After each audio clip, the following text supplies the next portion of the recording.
Hi, in this video I will show you how to make Discord guild tag fast. So in order to do that, head over to your Discord application, or you can also head over to the web application of your Discord. You need to have your own server in order to do this. In order to create a server, click on this add server option, and then you can just access your server that you have created. So I have in here my particular server.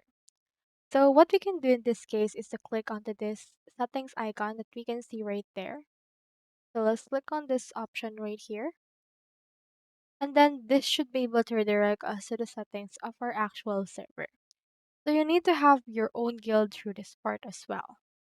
Alternatively, you can also do the click onto this arrow down button and click on the server settings. From in there, it should be able to show you in here this. So from there, what we can do is we can scroll down until you can see the server or the guild settings option. So it's only available if you have a guild already created.